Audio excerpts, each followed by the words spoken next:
announcement. CGTN White House correspondent Nathan King reports. The President of the United States. This was a speech dominated by U.S. domestic issues.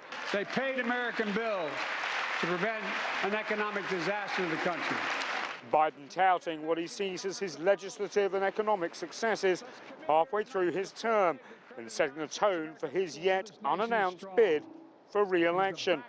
While using the rhetoric of bipartisanship, he didn't shrink from taking on his political rivals, accusing some Republicans of considering cuts to state pensions like Social Security and guaranteed health care for seniors known as Medicare.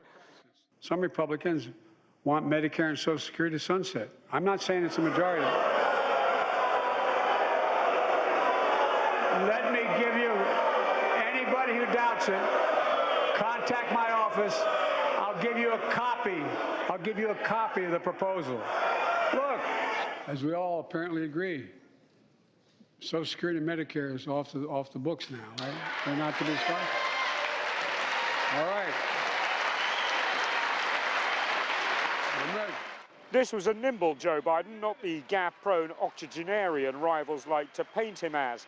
He spoke directly to the American people, saying his economic plans were starting to succeed, from infrastructure to onshoring semiconductor manufacturing and hundreds of billions of dollars of investments in green energy. He talked of creating the jobs that would keep people in their hometowns.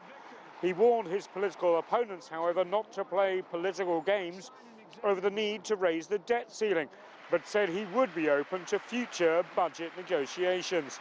The US president also addressed the issues of both gun and police violence. The family of Tyree Nichols, killed after a brutal beating by law enforcement in Memphis, were in the audience, as was Brandon Say, the 26-year-old who disarmed the gunman during the Chinese New Year massacre in California last month. Mom died when she was dying from cancer. Ban assault weapons now. Ban them now. Once and for all. The president was light on foreign policy in this speech, speaking of his commitment to Ukraine. He also addressed what he called competition with China, but only alluded to the balloon incident without mentioning it directly.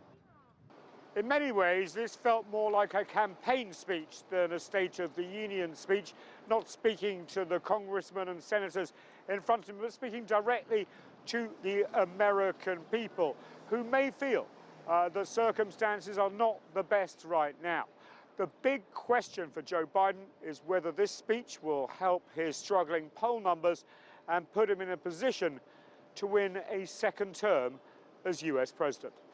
Nathan King, CGTN, outside the White House.